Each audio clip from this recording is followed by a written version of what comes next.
अध्याय 176 ग्रोइनिंग सिस्टम शून्य के अधिकांश ड्रैगन मौत तक लड़े। वे अभियान बेड़े की ऊंची एड़ी के जूते से चिपके रहे और नष्ट होने से पहले जितना संभव हो उतना मांस काटने की कोशिश की।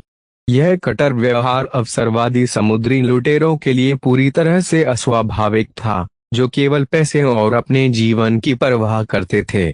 आर्क होराइजन के नेतृत्व वाले मोहरा दल ने अपना फायरिंग पास पूरा करने के बाद अधिकांश समुद्री डाकू बेड़े ने अपना समन्वय खो दिया। प्रत्येक जहाज और उनकी ओर का प्रत्येक उपकरण यादृच्छिक स्थिति में समाप्त हो गया। वे अब एक एक जुट संरचना में एकत्रित नहीं हो सके जो हाउसकाइन के ठोस प्रयासों का सामना कर सके। अधिकांश अन्य समुद्री डाकू गिरोह भाग गए। उन्होंने आसानी से चयन कर लिया और आधे से अधिक समुद्री डाकू कभी भी बहुत दूर तक नहीं पहुंच पाए, इससे पहले कि वे टुकड़े टुकड़े हो गए। इसके विपरीत प्रत्येक भाड़े के सैनिक दल को नुकसान उठाना पड़ा। लॉर्ड काइन ने उन्हें हेक्सापॉड का शिकार करने के लिए काम पर रखा था, इसलिए उनके पास अंतरिक्ष युद्ध लड़ने के लिए गलत लोड आउट था। कुछ अन्य भाड़े के सैनिकों के दल बदल के साथ अभियान बेड़े ने स्थानीय भाड़े की सहायता के अपने मूल बल का लगभग आधा हिस्सा खो दिया। भाड़े के सैनिकों ने तुपका चारा बनने के लिए साइन अप नहीं किया था। वे विद्रोह करने ही वाले थे कि लॉर्ड काइन ने उन्हें पूर्ण बचाव का अधिकार नहीं दे दिया। समुद्री डाकुओं के स्वामित्व वाले प्रत्येक क्षतिग्रस्त जहाज और जहाज पर स्वतंत्र शासन था। चतुर उपाय ने उन्हें शांत कर दिया और अधिकांश दया को छत्ते में मधुमक्खियों की तरह परित्यक्त लोगों पर उतरने के लिए प्रेरित किया। आखिरकार किसी भी मलबे में बहुत सारा अप्रयुक्त खजाना होता है। किसी भी उपकरण या जहाज में लाखों क्रेडिट मूल्य की विदेशी वस्तुएं होती थीं। भले ही उनके पास मलबे से सबसे मूल्यवान संसाधनों को निकालने की सुविधाओं का अभाव था, फिर भी उन्होंने सबसे रसदार टुकड़ों को काट दिया और अभियान के सभ्य स्थान पर लौटने के बाद उन्हें एक पेशेवर बचावकर्ता को बेचने का इरादा था। वेस को पता चला कि केलर के ब्लेड ने युद्ध में खुद को प्रतिष्ठित किया। उनके पास बहुत कम संख्या में अंतरिक्ष में जन्मे उपकरण थे और जब उन्होंने हंगामा मचाया तो उन्होंने गद्दारों को कुचलने में मदद की। वेसियन भाड़े के सैनिकों को लॉर्ड काइन से सार्वजनिक प्रशंसा भी मिली।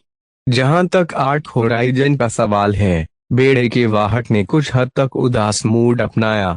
आगामी अराजकता में बहुत कम संख्या में स्पेसर्स और मिच पायलटों ने अपनी जान गंवाई, लेकिन लॉर्ड काइन के फ्लैगशिप को दुश्मन के गठन में गिराने के अचानक फैसले से कोई मदद नहीं मिली। जबकि उनका युद्धाभ्यास समुद्री डाकुओं को तोड़ने में सफल रहा, इसने चालक दल के अधिकांश लोगों को भीषण लड़ाई के लिए तैयार नहीं किया। आपको हमारे साथ अंतिम संस्कार में चलना चाहिए, चीफ रामिरेज ने एक ड्रेस वर्दी पहनते हुए कहा।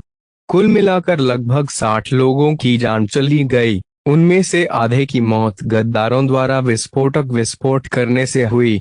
आप और आपका चचेरा भाई हमारे साथ लड़े। भले ही आप हमारे दल का हिस्सा नहीं हैं, फिर भी आप कॉमरेड हैं। ठीक है। बाकी रखरखाव विभाग में शामिल होने से पहले वेस और मेलकोर ने अपने इंटीग्रेव कपड़ों को किसी और उपयुक्त चीज में बदल लिया। वे सबसे बड़े हैंगर खाड़ी में दाखिल हुए जहां रैंप के पास एक बड़ी जगह खाली कर दी गई थी। हालांकि एक सुरक्षा स्क्रीन ने वैक्यूम को बाहर रखा। हर किसी ने अपनी पोशाक की वर्दी के नीचे स्किन टाइट वैक सूट पहना था। जैसे ही वेस ने ताबूतों को देखा, वे थोड़ा सुन्न होने लगा। जब लॉर्ड काइन पहुंचे और एक संक्षिप्त समारोह की अध्यक्षता की, तो वे भयानक भय के साथ ताबूतों को घूरते रहे। मैं उन ताबूतों में से एक में समा सकता था। केवल अभी अभियान का खतरा वास्तव में कम हो गया था। वे युद्ध में सैंडरमैन से भी नहीं मिले थे और पहले ही अभियान ने अपने परिधीय भाड़े के आधे सैनिकों को खो दिया था। हालांकि हाउसकाइन और उनके मुख्य भाड़े के साझेदारों ने इस बार बहुत अधिक संपत्ति नहीं खोई है, लेकिन अगली बार वे उतने भाग्यशाली नहीं होंगे। ताबूतों को सितारों की अंतहीन सड़क पर विदा करने के बाद सभी ने अपना काम फिर से शुरू कर दिया। मेक तकनीशियन दोगुने व्यस्त हो गए क्योंकि कई मेक युद्ध से क्षतिग्रस्त अवस्था में वापस आ गए। यहाँ तक कि वेस और चीफ रामिरेज को भी कम मेक तकनीशियनों से काम चलाना पड़ा क्योंकि हर विभाग में काम की कमी हो गई थी। फिर भी अजाक्स ओलंपियनों का ओवरहाल अभी भी काफी हद तक निर्धारित समय पर जारी रहा। लॉर्ड काइन ने व्यक्तिगत रूप से उन्हें एक ज्ञापन भेजकर कहा कि वे इस परियोजना से बहुत से लोगों को दूर न रखें। ग्रोएनिंग आईवी पर कदम रखने से पहले बड़ा आदमी खुद इन मशीनों को चालू होते देखना चाहता है। चीफ रामिरेज ने वेस को बताया, यदि हम समय सारणी को रोकर रख देते हैं तो हमें बहुत बड़ी कीमत चुकानी पड़ेगी। हम पहले ही बहुत देरी झेल चुके हैं। हर कोई जल्द ही मौतों से उबर गया और दृढ़ संकल्प के साथ काम पर वापस चला गया। इस बार शिकार पलटन ने वेस को एक व्यस्त व्यक्ति के रूप में नहीं माना, जिसका उनके बीच में कोई स्थान नहीं था। जबकि कैप्टन काइन अभी भी प्लेग की तरह उससे बचते रहे, लेकिन वे रैंक और फाइल के साथ थोड़ा बेहतर हो गया। यहाँ तक कि एनसाइन डी अमाटो भी शांत हो गए। उन्होंने मेलपोर को अपना व्यक्तिगत बाजूबंद ले जाने की अनुमति दे दी और लक्की को सिर्फ एक ट्रैकिंग कॉलर के साथ घूमने की अनुमति दी। वेस ने हाउसकाइन द्वारा उन पर दिए गए भरोसे की सराहना की। वह अब थोड़ा सुरक्षित महसूस कर रहा था क्योंकि मेलपोर तुरंत प्रतिक्रिया दे सकता था। क्या अभियान अब भी व्यवहार्य रहेगा? वेस ने पूछा। एक दिन पता का। हमने बहुत सारे भाड़े के सैनिकों को खो दिया। क्या लॉर्ड काइन अपने विशाल निवेश की भरपाई के लिए पर्याप्त हेक्सापॉड का शिकार करने में सक्षम होंगे? मुझे लागत के बारे में जानकारी नहीं है, लेकिन जहां तक मुझे पता है, लॉर्ड काइन ने हमारे इस अभियान पर निकलने से पहले ही नुकसान का हिसाब लगा लिया था। हम हमेशा से जानते थे कि रास्ते में हम बहुत से भाड़े के सैनिकों को खो देंगे। वे वास्तव में सबसे भरोसेमंद समूह नहीं हैं। उनकी टिप्पणी ने वेस को उनकी ओर देखने पर मजबूर कर दिया। आप लोगों का इरादा शुरू से ही भाड़े के सैनिकों को खत्म करने का था। अब जब उसने इसके बारे में सोचा तो यह वास्तव में कपटपूर्ण लग रहा था। वह हमेशा सोचता था कि लॉर्ड काइन ने शुरुआत में इतने सारे भाड़े के सैनिकों को क्यों काम पर रखा। ऐसा प्रतीत होता है कि वह व्यक्ति इतने सारे संभावित शत्रुओं को पास रखकर आपदा को आमंत्रित कर रहा है। अब ऐसा लग रहा था कि चालाक बूढ़ी लोमड़ी के मन में कुछ और ही इरादे थे। पता का मुस्कुराया। भाड़े के सैनिकों के बीच अभी भी संदिग्ध वफादारी वाले कुछ लोग हो सकते हैं, लेकिन उनके पास हमारे बेड़े को खतरे में डालने के लिए पर्याप्त संख्या नहीं होगी। हमने पहले ही उनके समुद्री डाकू सहयोगियों के साथ मिलकर समूह के सबसे बुरे हिस्से को साफ कर दिया है। हालांकि कुछ प्रश्न बने रहे। युद्ध के बाद के विश्लेषण से पता चला कि समुद्री डाकू समूह के प्रमुख को छोड़कर शून्य के अधिकांश ड्रैगन ने मौत से लड़ाई लड़ी। समुद्री डाकू कमांडर ने बेरहमी से अपनी पूरी ताकत झोंक दी और शालीनता का जरा सा भी ख्याल किए बिना भाग गया। एक बार जब जांचकर्ताओं ने मलबे की खुदाई शुरू की, तो उन्हें आश्चर्य हुआ कि चालक दल के अधिकांश लोग उत्तेजक पदार्थों के साथ चढ़े हुए थे। जहरीले कॉकटेल ने उनकी आक्रामकता को बढ़ा दिया और उनके संकोच को कम कर दिया। विशेषकर उन्होंने मृत्यु से डरना बंद कर दिया। सभी को आश्चर्य हुआ कि उनमें से किसी को भी जबरन इंजेक्शन नहीं लगाया गया था। इसके बजाय एक अज्ञात शक्ति ने कई समुद्री लुटेरों को परिष्कृत तरीके से ब्रेन वॉश किया। मेक पायलटों के लिए यह विशेष रूप से बदतर था क्योंकि उनके तंत्रिका इंटरफेस के साथ छेड़छाड़ की गई थी। जब वेस को देखने के लिए कहा गया तो उसका चेहरा चादर की तरह सफेद हो गया। उसने आधे टूटे हुए न्यूरल इंटरफेस हेलमेट को ऐसे देखा जैसे वह कोई जीवित ग्रेनेड हो। यह बात शुद्ध पागलपन है। एमटीए की स्पष्ट अनुमति के बिना तंत्रिका इंटरफेस के साथ खिलवाड़ करना कभी भी अच्छा विचार नहीं है। उन्होंने एक बुनियादी वर्गजना को छुआ है। मानव मन पवित्र था। किसी ने भी ब्रेन वॉशिंग की निंदा नहीं की, भले ही यह समुद्री डाकुओं के साथ हुआ हो।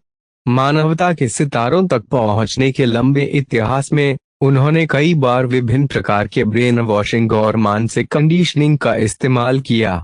मानव रूपी रोबोटों का समाज बनाने की भयावहता ने एक बार आकाशगंगा पर मानवता के प्रभुत्व को खतरे में डाल दिया था। फिर भी हाउसकाइन के लिए काम करने वाले पेशेवर जांचकर्ताओं ने विवरण को अपने सीने से लगा कर रखा। उन्होंने युद्ध के मैदान से बचाए गए मेच के बारे में उनकी राय पर वेस से केवल संक्षेप में परामर्श किया। वे वैसे ही दिखते हैं जैसे एक संपन्न समुद्री डाकू समूह पेशकश करने में सक्षम है। ऐसा कुछ भी नहीं लगता जो उन्होंने स्वयं गढ़ा हो।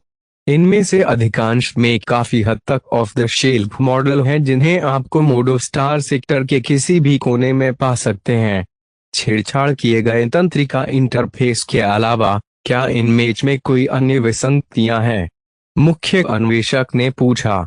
उनके अपने लोगों ने पहले ही बचाए गए मलबे की जांच कर ली होगी, लेकिन दूसरी राय लेने में कोई हर्ज नहीं था। मैंने निश्चित निर्णय लेने के लिए पर्याप्त समय नहीं बिताया है।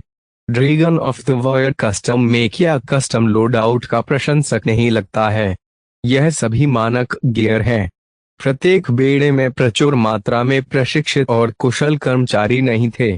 आमतौर पर केवल अपराधी और पतित लोग ही समुद्री डकैती का सहारा लेते थे। कुशल मैकेनिकल तकनीशियनों और इंजीनियरों को नौकरी की बहुत अधिक संभावनाएं मिली। कोई भी व्यक्ति जिसके पास दिमाग है वह कभी भी डाकू बनने के लिए स्वेच्छा से काम नहीं करेगा, जिसे जीवन भर कुत्ते की तरह अधिकारियों से भागना पड़े। जैसे जैसे वेस और शिकार प्लाटून को सौंपे गए रखरखाव विभाग ने समय पर ओवरहाल पूरा किया, दिन बीते गए। अपनी व्यक्तिगत देखरेख में वेस ने यह सुनिश्चित किया कि अजाक्स ओलंपियनों की अंतिम पुनर्संयोजन के संबंध में कुछ भी गलत न हो। जब उनके चालाक पायलटों ने कॉकपिट में प्रवेश किया और दोनों मशीनों को ऑनलाइन लाया, तो निदान से पता चला कि सब कुछ विशिष्टताओं के अनुसार चल रहा था। हमने यह किया। रामिरेज अन्य तकनीशियनों के साथ चिल्लाया और खुश हुआ। उन्होंने निश्चित रूप से भारी शूरवीरों को और भी अधिक दुर्जेय मशीन में बदलने में खुद को पीछे छोड़ दिया। उनकी पहले से ही विलक्षण शक्ति के अलावा ताकत में 20% की वृद्धि ने यह सुनिश्चित कर दिया कि उनके पास एक हेक्सापॉड राजा को वश में करने का बेहतर मौका है। उनके पास गड़बड़ियों को दूर करने के लिए केवल कुछ ही दिन थे। वेस ने यह सुनिश्चित करने के लिए कड़ी मेहनत की कि ओलंपियन लंबे समय तक दुर्व्यवहार सह सकें। वे ठीक समय पर समाप्त हो गए क्योंकि अभियान बेड़ा अंततः अपने गंतव्य पर पहुंच गया। ग्रोएनिंग सिस्टम का आकार और संपत्ति सभी की अपेक्षाओं से अधिक थी। इस प्रणाली में 19 ग्रह और कई चंद्रमा थे। इनमें से अधिकांश ग्रहों की राशि बहुत अधिक नहीं थी।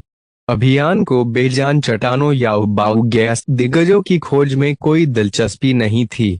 उन्होंने अपना रास्ता बना लिया सीधे आंतरिक प्रणाली की ओर और एकमात्र ग्रह की ओर जहां वायुमंडल था। जब डियामाटो ने वेस को ग्रह का प्रक्षेपण दिखाया तो धातु तूफान पहले ही कम होना शुरू हो गया था।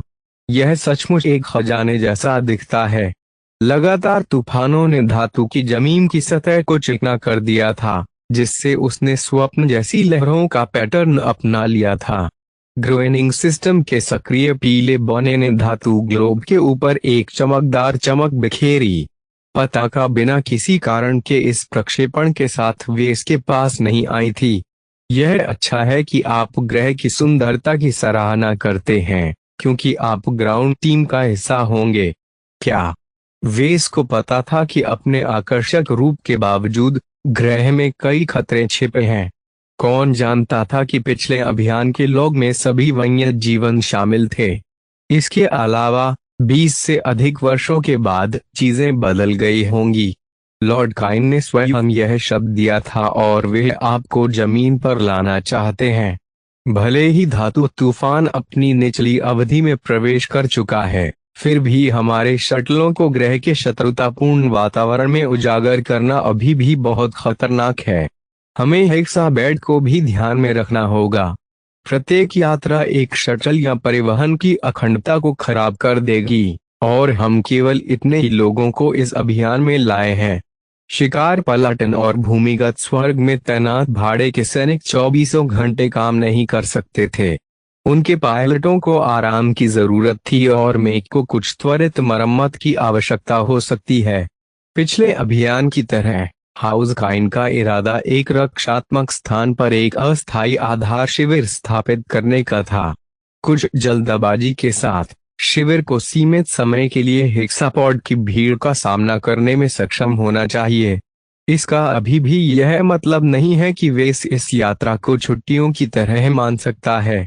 हेक्सापोड्स ने पहले ही अपनी घातकता साबित कर दी थी और चाहे बेस कैंप ने कितनी भी दीवारें क्यों न खड़ी कर ली हों, बेस उनमें से किसी को भी देखने के लिए उत्सुक नहीं था।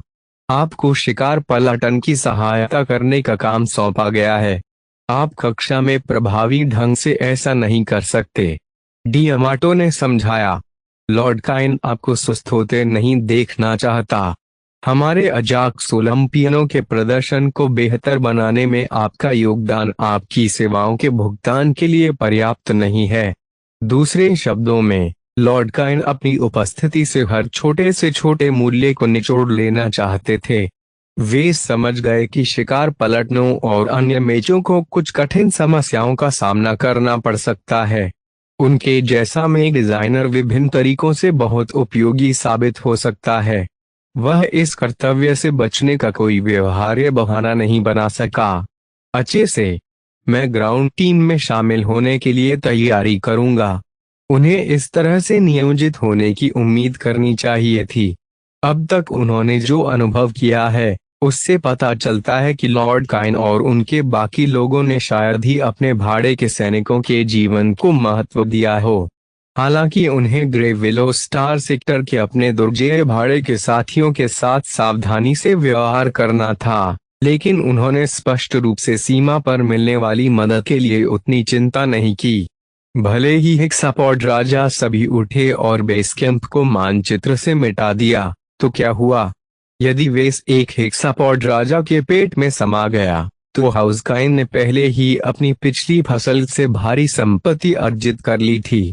आर्क होराइजन के कोमोडो स्टार सेक्टर से निकलने के बाद भी क्लिफोर्ड सोसाइटी इतनी डरावनी नहीं लग रही थी। अध्याय 177 उत्तरना ग्रह गिरने से एक रात पहले वेस और मेलकोर अपनी चारपाई में एक साथ इकट्ठे हुए। एनसाइन डियामाटो भी रात के लिए आ गए, इसलिए उन्हें आसपास किसी भी भौतिक उपस्थिति के बारे में चिंता करने की जरूरत नहीं थी।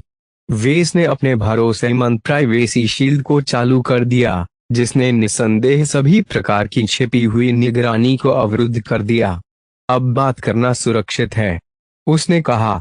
मेलकोर ने तुरंत अपना संदेह प्रकट किया। क्या आपने देखा है कि कैसे यह अभियान एक अदम्य ग्रह पर मात्र शिकार अभियान के लिए अत्यधिक तैयार किया गया है? मैंने इसके बारे में कभी इस तरह से नहीं सोचा था। आप सही कह रहे हैं कि हाउस काइन ने बहुत सारे मेक लाए हैं, लेकिन क्या वे यह सुनिश्चित नहीं कर रहे हैं कि वे जितना संभव हो उतना मोनो एक्सोराइड इकट्ठा करेंगे? तमाम नुकसानों के बावजूद वे इतनी सारी चीजें ला रहे हैं कि स्थानीय पारिस्थितिकी तंत्र निश्चित रूप से नोटिस करेगा। इस अभियान का पैमाना पिछले अभियान से काफी बड़ा है। जिन सर्वेक्षणकर्ताओं की नजर ग्रोएनिंग सिस्टम पर पड़ी, वे खोजकर्ता और मानचित्रकार के रूप में आए थे। उनके पास केवल मुट्ठी भर छोटे जहाज और अधिक से अधिक कई दर्जन मेक जहाज थे। हाउस काइन द्वारा आयोजित अभियान कम से कम एक परिमाण बड़ा था। जब वेस ने पूरे उद्यम के पैमाने के बारे में सोचा, तो उसे हाउस काइन के इरादों पर संदेह होने लगा। आप ठीक कह रहे हैं। शिकार यात्रा के लिए आर्क होराइजन जैसे बड़े जहाज की आवश्यकता नहीं होती है। बेड़े का आधा हिस्सा सैंडमैन से लड़ने के लिए तैयार किया गया है, जो अजीब है क्योंकि किसी ने भी सैंडमैन क्षेत्र पर छापा मारने की किसी भी योजना का स्पष्ट रूप से उल्लेख नहीं किया है। इसका क्या मतलब था? या तो लॉर्ड काइन का इरादा सैंडमैन पर हमला करने का था, या उसके पास यह विश्वास करने का अच्छा कारण था कि सैंडमैन पहल कर सकते हैं। दुर्भाग्य से लार्किंसन में से कोई भी अभियान के वास्तविक उद्देश्य का पता नहीं लगा सका। उनके पास बहुत सारी जानकारी का अभाव था और उनके पास अधिक जानकारी जुटाने का कोई तरीका नहीं था। एनसाइन डियामाटो ने सुनिश्चित किया कि वेस ऐसा न करे, इधर उधर घूमना या बहुत अधिक असुविधाजनक प्रश्न पूछना। ऐसा नहीं कि निचले डेक में कोई भी कुछ भी महत्वपूर्ण जानता हो। एकमात्र व्यक्ति जो पूरी तस्वीर जानता होगा वह कैप्टन फेलिसिटी काइन था। सदन के एक उभरते हुए वंशज के रूप में उन्हें वास्तविक स्कोर के बारे में सूचित किया जाना था। वेस को इस तथ्य से कुछ आश्वासन मिला कि उसे और उसकी पूरी शिकार पलाटन को भी भूमिगत दुनिया में तैनात किया जाएगा। शिकार पलाटन को सुरक्षित आश्रय प्रदान करने की आवश्यकता का मतलब था कि आधार शिविर भी एक हद तक सुरक्षित होना चाहिए। अपने जीवित रहने की संभावना बढ़ाने के लिए वेस ने अपनी डीपी का एक बड़ा हिस्सा खर्च करने का फैसला किया। उन्होंने पिछले महीने में कुछ हजार और डिजाइन पॉइंट जमा किए। अपने वर्चुअल मेक की चल रही बिक्री के अलावा उन्होंने अपने फिजिकल मेक की बिक्री से भी कुछ अतिरिक्त कमाई की। मुझे लगता है कि अब समय आ गया है कि मैं अपनी कुछ शारीरिक विशेषताओं को बढ़ावा दूं। ग्रोएनिंग आईवी ने जमीन पर तैनात लोगों के लिए बहुत सारी चुनौतियां पेश की। हर किसी को न केवल प्राचीन पृथ्वी के 1.4 गुना गुरुत्वाकर्षण से जूझना पड़ा, बल्कि इसमें जहरीली भारी गैसों से भरा घना वातावरण भी था। सामान्य रूप से कार्य करने के लिए सभी को अनुकूलित खतरनाक सूट पहनना पड़ता था। वेस जैसे कमजोर शारीरिक गठन वाले लोग उन परिस्थितियों में पूरे 1 महीने भी नहीं टिक सकते।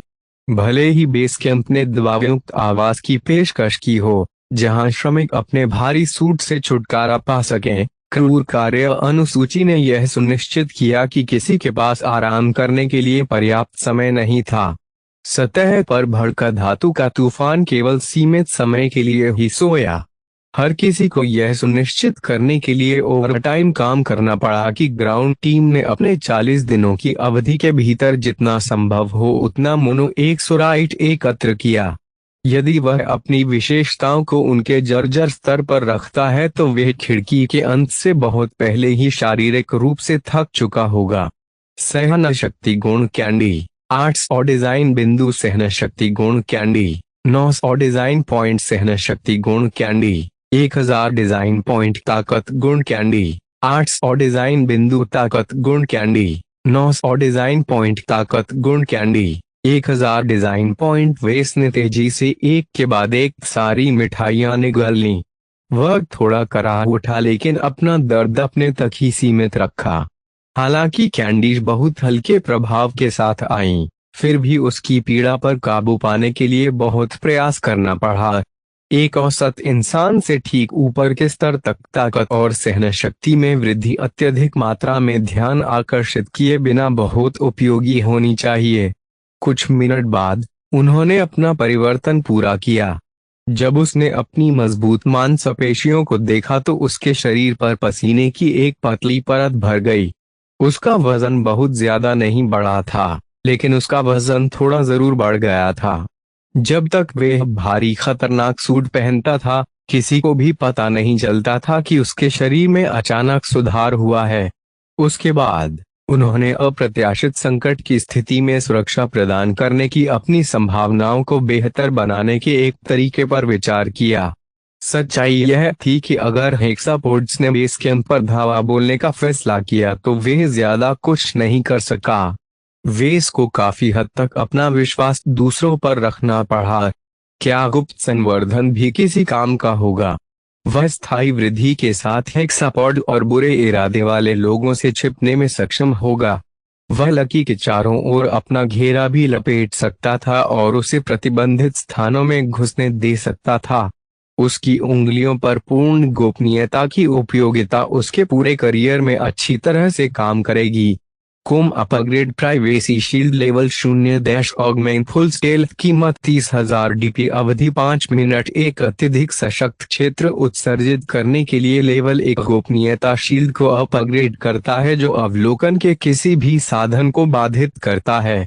यह मेक डिजाइनर सिस्टम को ज्ञात अवलोकन के हर संभावित साधन को स्पष्ट करने में सक्षम है, यहाँ तक कि अपने मामूली भाग्य के साथ। वे स्टील ऑगमेंट के स्तर 1 संस्करण को वहन नहीं कर सका। उन्हें एक कदम पीछे हटना पड़ा और जिम संस्करण खरीदना पड़ा। इस ऊर्जा अक्षम संवर्धन ने इतनी अधिक शक्ति खर्च कर दी कि यह कुल मिलाकर केवल 5 मिनट तक चली। यह कुछ न होने से बेहतर है। मेरी जान बचाने के लिए 5 मिनट काफी होंगे। आमतौर पर एक कुम के पास महीनों तक चलने के लिए पर्याप्त शक्ति होती है। शायद ही किसी ने हर रात अपनी कलाई के उपकरणों को रिचार्ज करने की रहमत उठाई हो। कुछ ऐसा जो वेस ने अब करने की योजना बनाई थी, क्योंकि उसके हाथों में एक गुप्त उपकरण था। यह आखिरी बार होगा जब मैं एक डिजाइनर सिस्टम खोलूंगा। एक बार जब मैं मैदान पर पहुंच जाता हूं तो इसके साथ खिलवाड़ करना बहुत खतरनाक होता है। वेस ने बेस कैंप की कुछ योजनाएं पहले ही ब्राउज कर ली थीं। इसमें हर प्रकार की व्यापक निगरानी और परिरक्षण शामिल था। ऐसे संवेदनशील स्थान पर वेस ने सिस्टम को कॉल करने की हिम्मत नहीं की। पूरी गोपनीयता के बिना गोपनीयता शील्ड का उपयोग करने से भी बहुत अधिक ध्यान आकर्षित होने का जोखिम था। स्थिति स्थिति नाम वेस लार्किंसन पेशा अप्रेंटिस में एक डिजाइनर विशेषज्ञता कोई नहीं डिजाइन बिंदु 1648 गुण ताकत 1.1 निपुणता 0.8 धैर्य 1.1 बुद्धिमत्ता 1.8 रचनात्मकता 1 एकाग्रता 1.7 तंत्रिका योग्यता 1 कौशल विधानसभा अप्रेंटिस 3D प्रिंटर प्रवीणता आई असेंबलर प्रवीणता आई बैटल मेक्ट्रोनिक्स शिक्षु व्यापार शिक्षु कंप्यूटर विज्ञान अक्षम विद्युत अभियंत्रण अप्रेंटिस स्ट्रक्चरल पाथवे कॉन्फ़िगरेशन आई अंकशास्त्र शिक्षु यांत्रिकी जर्नीमैन जूरी रिगिंग आई स्पीड ट्यूनिंग आई धातु कर्म जर्नीमैन मिश्र धातु संपीर्ण आई तत्वमीमांसा अक्षम भौतिक विज्ञान प्रशिक्षु निर्देशित ऊर्जा हथियार अनुकूलन आई हल्के कवच अनुकूलन आई मध्यम वजन कवच अनुकूलन आई हाथापाई हथियार अनुकूलन आई क्षमताओं सुपर पब्लिश उपलब्ध वर्ष में एक बार सक्रिय किया जा सकता है। मूल्यांकन एक में एक डिजाइनर जो रसातल को खोदता है। वेस ने इस बार डीपी के अपने भंडार को पूरी तरह से खर्च कर दिया, लेकिन उन्हें इसका अफसोस नहीं हुआ। उसके गुप्त संवर्धन की उपयोगिता से उसे अब से कई संकटों का सामना करना पड़ेगा। उन्होंने अपने गोपनीयता शील्ड को निष्क्रिय कर दिया और अपने बिस्तर के बगल में एक काउंटर पर चार्जिंग स्टेशन पर रखने के लिए अपना कुम हटा दिया। एक अच्छी रात के आराम के बाद वे एक व्यस्त दिन के लिए जागा। सतह पर उनकी शिपिंग को आसान बनाने के लिए बड़ी मात्रा में मेज को आंशिक रूप से अलग किया गया था और मानकीकृत कंटेनरों में पैक किया गया था। यहां तक कि मेलकोर का स्टैनिस्लाव भी हेवी ड्यूटी ट्रांसपोर्ट में लोड होने की प्रतीक्षा कर रहे कंटेनरों के ढेर में शामिल हो गया। सुप्रभात वेज। सुबह रामिरेज। अधिकांश यांत्रिकी तकनीशियन अपना सामान पैक करने में व्यस्त थे। रखरखाव विभाग को यह सुनिश्चित करना था कि उनके पास हर आवश्यक उपकरण और सामग्री उपलब्ध हो। हम दूसरी लहर में शामिल होंगे, रामिरेज ने जारी रखा। पिछली रात आर्क से भेजे गए सर्वेक्षण रोबोटों को समुद्र तट स्थापित करने के लिए एक अच्छा स्थान मिला है। पहली लहर काफी हद तक मेच्योर स्काउट्स से बनी है और यह सुनिश्चित करेगी कि वहां हमारे लिए कुछ भी बुरा इंतजार नहीं कर रहा है। एक बार जब वे साइट साफ कर देंगे तो हम मध्यम अवधि के व्यवसाय का समर्थन करने के लिए प्रारंभिक सुविधाओं के निर्माण में उनके साथ शामिल होंगे। ग्राउंड टीम को दिन खत्म होने से पहले एक प्रारंभिक दीवार और एक बैरक का निर्माण करना था। उसके बाद उन्होंने आधार के सुरक्षा दायरे का विस्तार जारी रखते हुए यांत्रिक अस्तबल और कार्यशालाएं स्थापित की। सप्ताह के अंत में बेस कैंप पूरी तरह से चालू हो जाना चाहिए। मुझे यकीन नहीं है कि अगर मैं इतनी जल्दी अंदर जाऊंगा तो मुझे कितना फायदा होगा, वेस ने संदेहपूर्वक उत्तर दिया। आखिरकार उन्हें निर्माण के बारे में कुछ भी पता नहीं था। आपकी तैनाती में देरी का कोई कारण नहीं है। आराम करना। कुछ दीवारें खड़ी करने के अलावा बाहर भी करने के लिए बहुत सारी चीजें हैं। मेक्स को उनके कंटेनरों से निकालने की प्रक्रिया में बहुत सारी गड़बड़ियां होती हैं। यह हमेशा पैच जॉब और लापरवाही से लागू किए गए मॉड होते हैं जो ऐसी चीजों के रास्ते में आते हैं। मुखिया की बात में दम था। संपूर्ण मशीन को नुकसान पहुंचाए बिना उत्पन्न होने वाली किसी भी जटिलता को संभालने के लिए मशीन तकनीशियनों को संभवतः किसी ऐसे व्यक्ति की आवश्यकता होती है जिसके पास दिमाग हो।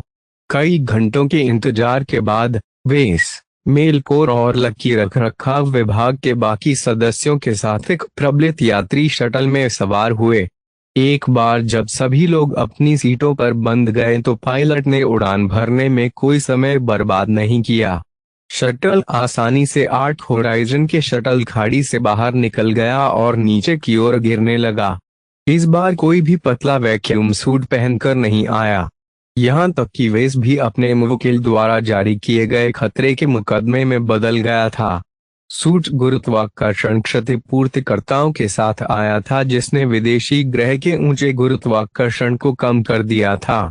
यह विशेष अस्तर के साथ भी आया था जो भूमिगत दुनिया में उनके सामने आने वाले विकिरण के लगातार स्तर को रोकने में बहुत अच्छा काम करता था।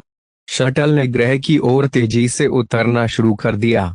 ग्रोएनिंग आईवी में जहरीली गैसों और घने धातु के टुकड़ों से भरा घना वातावरण था। तभी जब आवधिक तूफान अपने विश्राम चरण में प्रवेश कर गए थे, जहाज पर सवार सभी लोगों को कंपन महसूस हुआ और शटल को धातु की धुंध के बीच चुड़ने में परेशानी हुई।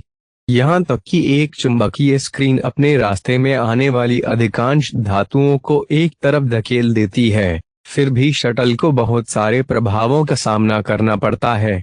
सौभाग्य से जब शटल और परिवहन का काफिला अंतःग्रह की सतह पर पहुंचा तो कुछ नहीं हुआ।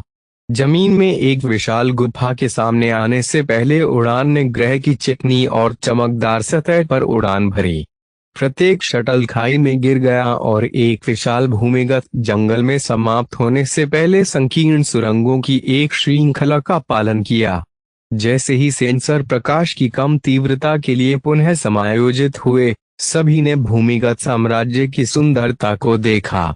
आदिम विदेशी वनस्पतियों और जीवों ने पर्यावरण को छिपे हुए धन और दबे हुए खजानों का एक आकर्षक वादा दिया। जो कोई भी खतरों का सामना करता है वह निश्चित रूप से बड़ी संपत्ति अर्जित कर सकता है। ठीक है, हम 5 मिनट में बैठ रहे हैं। प्रमुख रामिरेज ने स्थानीय संचार चैनल के माध्यम से बात की। योजना पर कायम रहें और भटके नहीं। मुझे आपको यह बताने की जरूरत नहीं है कि यदि आप एक हेक्सापोड के पेट में समा गए तो क्या होगा। पुरुषों और महिलाओं को कुछ भी बेवकूफी करने से रोकने के लिए मुखिया ने केवल कुछ शब्द कहे। उतरने की नवीनता एक अप्रयुक्त विदेशी ग्रह हमेशा अधिक उत्साहित लोगों के बीच कुछ प्रलाप पैदा करता है। एक बार जब शटल अंततः अपने गंतव्य पर पहुंच गई तो सभी लोग खुली हवा में चले गए। जब वेस ने अपने समृद्ध वातावरण को देखा तो पहली बात जो ध्यान में आई वह यह थी कि वह बहुत दूर तक नहीं देख सकता था। हवा में सभी कणों के साथ साथ निरंतर विद्युत चुंबकीय गड़बड़ी के कारण 50 मीटर से अधिक की सभी चीजें धुंधली धूसर धुंध में धुंधली होगी। इस धुंध ने देखने से ज्यादा धुंधला कर दिया। इसने संचार में भी बहुत गड़बड़ी की, इस हद तक कि कक्षा में जहाज वास्तविक समय में बेस कैंप के साथ संचार करने में सक्षम नहीं होंगे। संपर्क में बने रहने के लिए आधार को अपने नाजुक क्वांटम उलझाव नोड्स पर निर्भर रहना पड़ा। जब भाड़े के सैनिक शिकार के लिए बाहर निकले तो संचार पर प्रतिबंध ने भी उन्हें प्रभावी ढंग से रोक दिया। जंगल की गहराई में कुछ भी हो सकता है। यदि भाड़े के सैनिक शरारत पर उतारू होते तो हाउसकाइन शायद ही कुछ कर पाते। ऐसा नहीं कि वे विशेष रूप से इन सब की इतनी परवाह करते थे। आर्क होराइजन और उसके बाकी बेड़े की कक्षा में सतर्क नजर रखने के कारण किसी को भी तस्करी का सामान ले जाने का मौका नहीं मिला। भाड़े के सैनिकों को वापस लाए गए प्रत्येक सामान को दिन के अंत में सौंप दिया जाएगा। रूपक द्वारों को नियंत्रित करके हाउसकाइन के पास एक मजबूत बीमा था कि उनके कहे बिना कुछ भी आगे नहीं बढ़ता था। कमर कस लो, वेज। रामिरेज ने अपनी छाती पीट ली। हमारे हाथ में बहुत सारा काम होगा। आप अगले 40 दिनों तक आराम करना भूल सकते हैं। वेस ने सहमति में सिर हिलाया, लेकिन मन में अन्य विचार थे। अध्याय 178 बेस कैंप। पहली खेप आते ही निर्माण स्थल अस्तित्व में आ गया। प्रीफैब्स को एक साथ रखने में बहुत कम प्रयास करना पड़ा, हालांकि उन्होंने कार्गो का एक बड़ा हिस्सा ले लिया। बेहद कठोर जमीन और मिट्टी के कारण खुदाई करना बेहद मुश्किल हो गया था, लेकिन निर्माण टीम ने उच्च शक्ति वाले खुदाई करने वालों की मदद से कुछ प्रगति हासिल की। शटलों द्वारा निर्माण सामग्री ढोना समाप्त करने के तुरंत बाद भाड़े के सैनिकों की पहली लहर आई। अपर्याप्त सुविधाओं के बावजूद आधार को सुरक्षित करने में मदद के लिए योजना में उन्हें तुरंत खोलने का आह्वान किया गया। जैसा कि अपेक्षित था, मेचों को उनके कंटेनरों से बाहर निकालने की प्रक्रिया में बहुत सारी गड़बड़ियां हुईं। आंशिक रूप से अलग हुए अंगों को वापस उनकी जेब में रखने के लिए थोड़ी चालाकी की आवश्यकता थी। बाहर की भयानक परिस्थितियों में काम करने से सब कुछ बदतर हो गया। नहीं नहीं, जोड़ों को साफ किए बिना उसे वापस एक साथ न रखें। हवा में मौजूद सारी गंदगी ने कनेक्टर्स को खराब कर दिया है। हम अभी आधुनिक कार्यशाला परिवेश में काम नहीं कर रहे हैं। क्या आप भूल गए हैं कि हम इस समय कितनी गंभीरता से निपट रहे हैं? उन लोडरों को हमारे वर्तमान गुरुत्वाकर्षण स्तरों के तहत अधिकतम क्षमता पर उठाने के लिए रेट नहीं किया गया है। यह आश्चर्य की बात है कि वे पहली बार में ही आगे बढ़ रहे हैं। सबसे पहले लाइट मेक से शुरुआत करें। उन्हें एक साथ रखना आसान है और हमें परिधि का पता लगाने के लिए उनकी आवश्यकता है। इससे कोई फर्क नहीं पड़ता कि वे किस पोशाक का हिस्सा हैं। सबसे हल्के मेक से शुरुआत करें और आगे बढ़ें। भारी काम के बोझ के कारण वे इस पूरी रात जागता रहा। हाउजकाइन प्रत्येक भाड़े के सैनिक को 3 दिनों के भीतर चालू करना चाहता था, जो उसे पूरी तरह से अवास्तविक लगा। कुल मिलाकर लगभग 200 अलग अलग मैच ऑपरेशन में शामिल हुए। यदि यह पिछली लड़ाई नहीं होती तो यह संख्या 400 तक पहुंच सकती थी। ग्रे विलो स्टार सेक्टर की सेनाओं से संबंधित मैच की तुलना में स्थानीय संस्करण प्रभावशाली नहीं लगे। कोमोडो के भाड़े के सैनिकों में से कोई भी अभिजात वर्ग का नहीं था। कुछ भाड़े के सैनिकों ने अपने वाहनों को इतनी बुरी तरह से संचालित किया कि वेस को आश्चर्य हुआ कि उन्होंने पहले स्थान पर एकेडमी से स्नातक कैसे किया। यह सचमुच गड़बड़ है, मेलकोर ने तिरस्कारपूर्ण स्वर में टिप्पणी की। मैं शर्त लगाता हूं कि आधे व्यापारियों ने अपना ट्रैक रिकॉर्ड बेहतर बना लिया है। ऐसा कोई रास्ता नहीं है कि अभियान ने उन्हें अन्यथा स्वीकार किया हो। अधिकांश भाड़े के सैनिकों के बीच प्रशिक्षण और व्यावसायिकता की कमी के कारण धीरे धीरे उभरता बेस कैंप एक उपद्रवी स्थल बन गया। शांति बनाए रखने वाले सुरक्षा अधिकारी अलग अलग भाड़े के सैनिकों के बीच विभिन्न झगड़ों को बढ़ने से रोकने की पूरी कोशिश कर रहे थे। व्यापारियों को व्यस्त रखने के लिए कमांडर ट्रेगिस ने व्यापारियों को अपना पहला शिकार अभियान शुरू करने के लिए भेजा। धीरे धीरे आकार लेते ही ट्रेगिस ने पूरे बेस का कार्यभार संभाल लिया। उनके नेतृत्व में व्यापारियों ने एक दूसरे के साथ झगड़ना बंद कर दिया और अपने कृत्य को साफ कर दिया। वेस ने उन्हें एक अत्यधिक सक्षम नेता पाया। अभियान के एकमात्र निपटान के प्रभारी व्यक्ति के रूप में ट्रेगिस ने इस काम को आसान बना दिया, जैसे उनका पूरा जीवन भूमिका के इर्द गिर्द घूमता रहा। उस आदमी ने कई साल पहले नौकरी के लिए तैयारी की होगी। यह कब दिखा जब उन्होंने सिविल इंजीनियरों के साथ बहस की कि मौजूदा दीवार डिजाइनों को उनके मौजूदा इलाके के लाभों को समायोजित करने के लिए कैसे संशोधित किया जाए। आधार शिविर एक निचली पहाड़ी पर स्थित था जहां से विशाल भूभाग दिखाई देता था। उनके स्थल के चारों ओर धात्विक पर्वत समूह ने अधिकांश वन्य जीवन को अस्पष्ट कर दिया, लेकिन यदि कोई हेक्सापॉड राजा उनके अड्डे पर हमला करने का निर्णय लेता है तो दृश्य ने उन्हें भरपूर चेतावनी दी। दूसरे दिन व्यापारियों की पहली टीम अपने सफल शिकार से पहुंची। सभी ने अपना काम बंद कर दिया और यांत्रिकी के उस दल का स्वागत किया जो अपनी कोटिंग पर ढेर सारी खरोंचें लेकर वापस आया था। उन्होंने हेक्सापोड्स की 2 अविश्वसनीय रूप से दुर्जय लाशों को खींच लिया, जिन्होंने तुरंत सभी का ध्यान आकर्षित किया। यहाँ तक कि वे भी हाल ही में नष्ट हुए हेक्सापॉड को छूने के लिए आए थे। हालांकि वे राजा आकार के जानवर जितने प्रभावशाली नहीं थे, नियमित वयस्कों ने अलग थलग जानवरों के खिलाफ एक महत्वपूर्ण खतरा पैदा किया। केवल टीम वर्क के माध्यम से व्यापारी महत्वपूर्ण नुकसान उठाए बिना इन जानवरों का शिकार कर सकते थे। यह काफी बड़ा है। चीफ रामिरेज ने मृत हेक्सापॉड की सतह पर अपनी बख्तरबंद मुट्ठी मारते हुए टिप्पणी की। जानवर के पास कार्बनिक मिश्रण से बने कुछ प्रकार के हथेली के आकार के तराजू थे। अलग अलग हेक्सापॉड ने अपने आहार से अलग अलग अनुपात में धातुएं प्राप्त की, जिससे रंगों में कई भिन्नताएं आईं।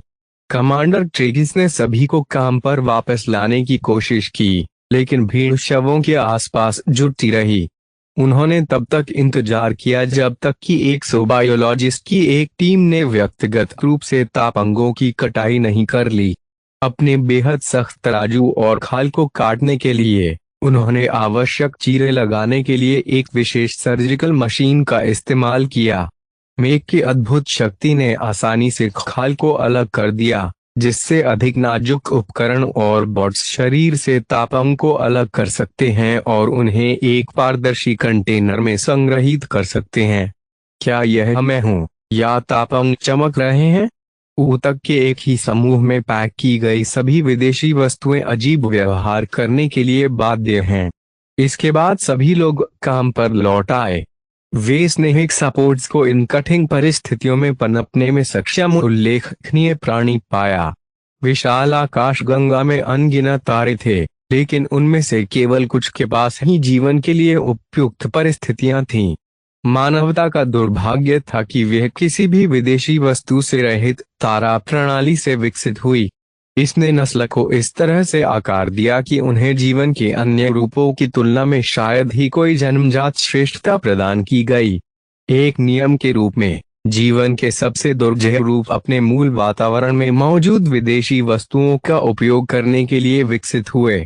इसने उन्हें कई विशेष और यहाँ तक कि आध्यात्मिक क्षमताएं प्रदान की, जैसे गर्मी के प्रति लगभग पूर्ण प्रतिरक्षा, टेलीपैथी का एक निष्क्रिय रूप जो पूरी जाति को फैलाता है, या एक बुद्धि जो क्वांटम कंप्यूटर की नकल करती है।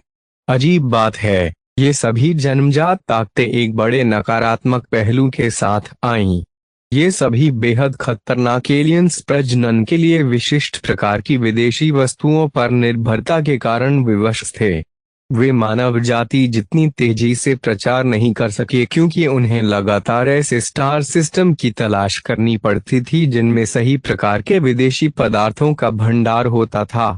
इस बाधा ने विभिन्न विदेशी जातियों के बीच बड़े पैमाने पर अदृश्य बेड़ियां बना दी। उनमें से कुछ ने सैकड़ों हजारों साल पहले या उससे भी अधिक पहले सितारों को पार कर लिया था। उनके विकास के उच्च स्तर के बावजूद मानवता ने उन्हें भाग्य, चालाकी और केवल संख्या के माध्यम से हरा दिया था। इन दिनों मानवता भी विदेशी वस्तुओं पर निर्भर थी, लेकिन केवल अपनी मौजूदा प्रौद्योगिकियों को बढ़ाने के लिए। केवल कुछ महत्वपूर्ण प्रौद्योगिकियां जैसे कि A30L ड्राइव विदेशी चीजों के बिना नहीं चल सकती थीं। जहां तक बाकी सभी चीजों की बात है, अगर हर विदेशी सामग्री एक दिन अचानक गायब हो जाए तो मानवता का पतन नहीं होगा। हथियार और कवच अपनी अधिकांश शक्ति खो देंगे और तारों को पार करना अधिक कठिन हो जाएगा।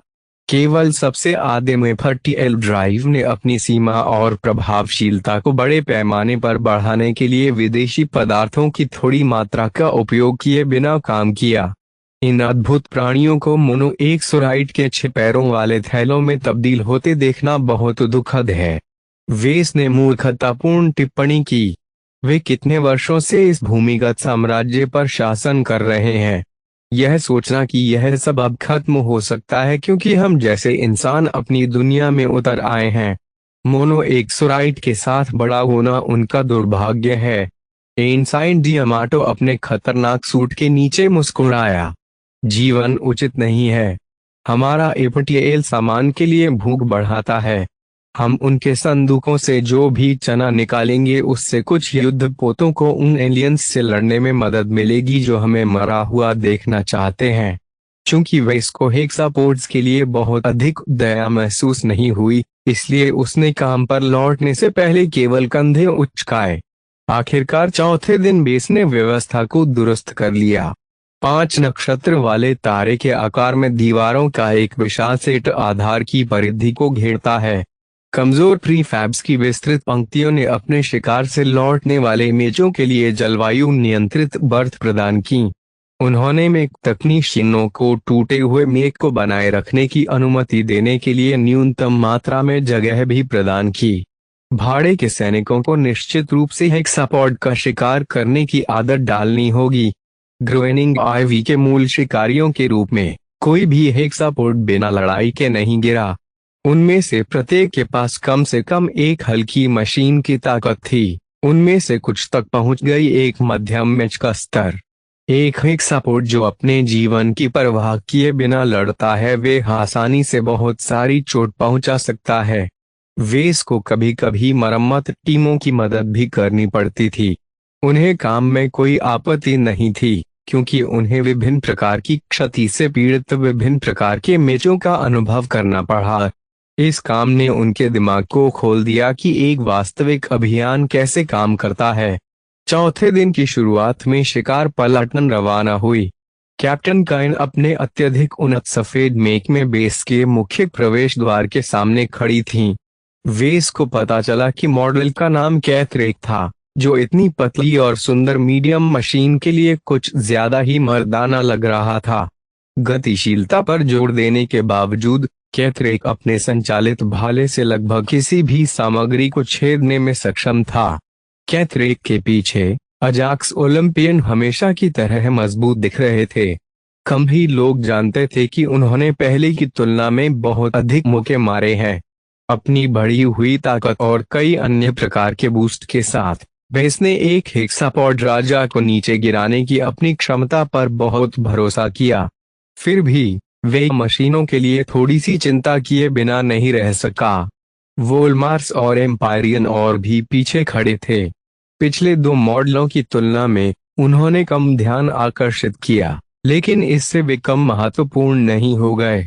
वोल्मार्स विवाद करने वालों या झड़प करने वालों की तरह दिखते और लड़ते थे। उनके पास ताकत, गति और चपलता का सही मिश्रण था ताकि वे अपने शिकार पर कुचलने वाले वार करने के लिए अपने कर्मचारियों और गद्दाओं का पूरा उपयोग कर सकें। जहां तक साम्राज्यवासियों की बात है, किसी को भी यह उम्मीद नहीं थी कि वे अपनी रेलगनों से क्षेत्र के सबसे बड़े शिकारियों को परास्त कर देंगे। यदि उनके पास 2-4 वार करने का समय होता तो उनके हथियार एक राजा को मार गिराने में सक्षम हो सकते थे, लेकिन उनका शिकार उन्हें ऐसा करने नहीं देता। फिर भी दूर से नुकसान से निपटने की क्षमता ने समूह को बड़ी मात्रा में सामरिक लचीलापन दिया। ठीक है दोस्तों, मैं ट्रॉफी के साथ वापस आऊंगा। जैसे ही वे जंगल में गायब हो गए, वे अन्य लोगों के साथ मेचों के विशिष्ट समूह की ओर हाथ हिलाने में शामिल हो गए। किसी को नहीं पता था कि वे कब लौटे, यहाँ तक कि वेस को भी नहीं। जब तक अभियान ने कुछ कठोर नहीं किया, हेक्सापॉड राजा शायद ही कभी प्रकट हुए। यहाँ तक कि मशीनों की मौजूदा तैनाती से भी बुजुर्ग प्राणियों पर कोई असर नहीं पड़ा। यहाँ तक कि गतिविधि की शुरुआती भीड़ ने एक नई दिनचर्या के लिए रास्ता बना दिया। वेस और मेलकोर क्या चल रहा था उस पर नजर रखना कभी नहीं भूले। वेस ने अपने उत्कृष्ट कार्य और बुद्धिमान सलाह के लिए कर्तव्य निष्ठा से कार्य दल के बीच प्रतिष्ठा बनाई। शिकार पलाटन की अनुपस्थिति के कारण वह मेज पर रखरखाव करने वाले अन्य दल के बीच घुल मिल गया। उन्होंने अभियान में शामिल अन्य भाड़े के सैनिकों के संबंध में कई तरह की खबरें सीखीं। हालांकि एनसाइन डी अमाटो उस पर लगातार नजर रखता था, फिर भी वह अपनी नौकरी से ऊब गया था। एक दिन उसे एक दिलचस्प बात पता चली। तो आप कहते हैं कि ये मशीनें जमीन में खुदाई कर रही हैं? वेस ने थोड़े आश्चर्य से पूछा। वे ऐसा कैसे कर सकते हैं जबकि जमीन जहाज के कवच जितनी कठोर है? मुझे लगता है वे इसे पिघला रहे हैं। दाढ़ी वाले मेक तकनीशियन ने लापरवाही से टिप्पणी की। भगवान जानता है कि वे किस प्रकार के तापमान के साथ काम कर रहे हैं या उन्हें सबसे पहले अपना गियर कहां से मिल रहा है। मैंने दुकानों में ऐसी कोई चीज नहीं देखी जो इतनी अधिक गर्मी उत्पन्न करने में सक्षम हो। उन्हें एक आकार के आकार की ऊर्जा कोशिकाओं की भी आवश्यकता होती है। एक महिला मेक तकनीशियन ने अपने विचार जोड़े। मुझे यकीन है कि वे मोनोएक्सोराइड के मुख्य भंडार का पता लगाने की कोशिश कर रहे हैं। इस क्षेत्र के आसपास के पौधों को हेक्सापोड्स को भोजन खिलाने में सक्षम होने के लिए इसे कहीं से प्राप्त करना पड़ता है। इतनी सारी वनस्पतियों में मोनोएक्सोराइड के अंश होने से आसपास एक बड़ी सांद्रता अवश्य होगी जो इसे बाहर की ओर फैला रही है। इससे कुछ मतलब निकला। वेस को आश्चर्य हुआ कि नीचे गहराई में और क्या पाया जा सकता है। शायद इस अभियान का उद्देश्य अन्य प्रकार के प्राकृतिक खजानों को उजागर करना था। अध्याय 179 फील्ड मरम्मत। चूंकि शिकार पलाटन अल्फा जानवरों की तलाश में जंगल की खाक छानने के लिए निकल गई, वेस ने और अधिक सुराग ढूंढने की कोशिश की। नियमित संपर्क के माध्यम से उन्हें पता चला कि कई भाड़े की टीमों को हेक्सापोड्स का शिकार करने के अलावा उनके मूल्यवान तापंगों की कटाई के लिए मिशन प्राप्त हुए थे। साथियों का यह झुंड एक उखाड़ा हुआ पेड़ लेकर वापस आया। हालांकि यह एक छोटा सा है, जैसे आपसे और मुझसे कोई लंबा नहीं। यह वास्तव में पुराना और टेढ़ा मेढ़ा दिखता है और इसे निश्चित रूप से जानवरों ने काट लिया है। इसके अलावा मुझे इस बात का कोई अंदाजा नहीं है कि व्यापारी इसे वापस क्यों लाए। इस टीम को एक हेक्सापॉड का सामना करना पड़ा और उन्होंने उसे मौके पर ही मारने के बजाय उसे नीचे गिरा दिया और उस पर लेजर शूट किया। मैं कसम खाता हूँ, उन्हें इसे मारने से पहले इसे पूरी ऊर्जा से भरने का आदेश मिला था। जानवर ने इतना पीटा कि टीम लगभग अपने कुछ मैच खो बैठी। उन यंत्रों को वापस सामान्य स्थिति में लाने के लिए व्यापक बदलाव की आवश्यकता होगी। हालांकि उन्होंने बहुत सारी गपशप सुनी, लेकिन वे इसको वास्तव में कुछ भी उपयोगी हासिल नहीं हुआ। सूचना तक उनके संपर्क को सीमित करने वाला मुख्य कारक यह था कि अभियान का मूल आधार के आंतरिक क्षेत्र में एकत्र हुआ था। सभी भाड़े के सैनिकों और अधिकांश बाहरी लोगों के पास इस अत्यधिक सुरक्षित स्थान में प्रवेश करने की अनुमति नहीं थी। क्षेत्र इसके बजाय हाउसकाइन ने उन्हें आधार की परिधि पर धकेल दिया था। यहाँ तक कि वेस को भी वही उपचार मिला। हालांकि चीफ रामिरेज सहित अधिकांश रखरखाव विभाग को भी बाहर रहना पड़ा। जब रामिरेज ने इस बारे में टिप्पणी की तो उसने कंधे उचकाए। केवल वही लोग महत्वपूर्ण चीजें जान पाते हैं जिन्हें जानने की जरूरत होती है। हम जैसे तकनीकी विशेषज्ञ केवल मशीनों को चालू रखने के लिए यहाँ हैं। इससे कोई फर्क नहीं पड़ता कि क्या हो रहा है। भले ही गुफा ढह रही हो, फिर भी हम सभी की व्यवस्था बनाए रखना जारी रखेंगे। तुम्हें नहीं लगता कि वे हमसे कुछ छिपा रहे हैं? निस्संदेह वे हमसे सच्चाई छिपा रहे हैं। क्या आपको लगता है कि उन्होंने हमें पिछले अभियान में जो कुछ हुआ उसकी पूरी रिकॉर्डिंग दिखाई? यह तो बस मिशेल का सिरा है। मुझे यकीन है कि हेक्सापोड हीट और गन्स बहुत सारे पैसे के लायक हैं, लेकिन यहाँ तक कि सबसे मूर्ख मैक तकनीशियन भी जानते हैं कि लॉर्ड काइन कुछ और चाहते हैं। अन्यथा हाई प्रोफाइल दृष्टिकोण अपनाने का कोई कारण नहीं है। रामिरेज या डी अमाटो में से किसी ने भी उनके किसी भी प्रश्न का उत्तर नहीं दिया। उन्होंने जानबूझकर उसका गला घोंट दिया, भले ही वे कुछ और जानते हों। शायद रामिरेज के पास कोई बात थी, लेकिन वे इस चीजों को छोड़ नहीं सकता था। इस पूरे उद्यम के बारे में उन्हें लगातार एक बुरा एहसास होता था। यदि उसे किसी प्रकार की अग्रिम चेतावनी मिल जाए तो वे किसी संकट से बिना किसी नुकसान के निकलने की अपनी संभावनाओं को अधिकतम करने में सक्षम होगा। उन्होंने मास्टर ओल्सन की बातों को भी ध्यान में रखा। अब तक अभियान को कोई बड़ा झटका नहीं लगा था। अजीब और असामान्य समुद्री डाकू हमले के अलावा सब कुछ योजना के अनुसार हुआ। वेस ने आधार के आंतरिक गर्भगृह के ठोस सुरक्षा वाले प्रवेश द्वार को देखा। वेस ने आंतरिक गर्भगृह में घुसने के लिए अपने गुप्त क्षेत्र का उपयोग करने पर विचार किया, लेकिन इसकी सीमित अवधि के बारे में सोचने के बाद उन्होंने पुनर्विचार किया। न तो वे और न ही लकी केवल 5 मिनट में कुछ हासिल कर सके। कोई अन्य विकल्प न होने पर उसने प्रतीक्षा करने का विकल्प चुना।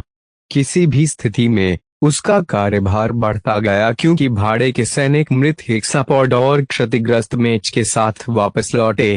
हाउस काइन के तहत काम करने वाले अत्यधिक सक्षम मेक तकनीशियन मेक डिजाइनर की मदद के बिना भी उनके सामने आने वाली अधिकांश समस्याओं को ठीक करने में सक्षम थे। उन्होंने मुख्य रूप से खुद को बड़े पैमाने पर क्षतिग्रस्त घटकों को ठीक करने की कोशिश करते हुए पाया, जिन्हें बदलने में बहुत समय और प्रयास लगा। प्रत्येक भाग की कार्यप्रणाली और संरचना पर उनके बहुत अधिक ज्ञान ने उन्हें लगभग किसी भी चीज को जीवन में वापस लाने की अनुमति दी। वह अपने लंबे समय से निष्क्रिय जूरी रिगिंग आई उपकौशल के कारण सामने आई अधिकांश चुनौतियों को पूरा करने में सफल रहे। कौशल ने उन्हें एक ऐसी मानसिकता प्रदान की जिसने उन्हें लीक से हटकर सोचने के लिए प्रेरित किया। उनके समाधान हमेशा उचित नहीं हो सकते हैं, लेकिन वे हमेशा अल्पावधि में सफल होते हैं। जब वेस ने सोचा कि वह शेष अभियान के लिए समाधानों में सुधार करना जारी रखेगा, तो इनसाइन डी अमाटो को अचानक एक आपातकालीन ट्रांसमिशन प्राप्त हुआ। वेस, अपना काम बंद करो।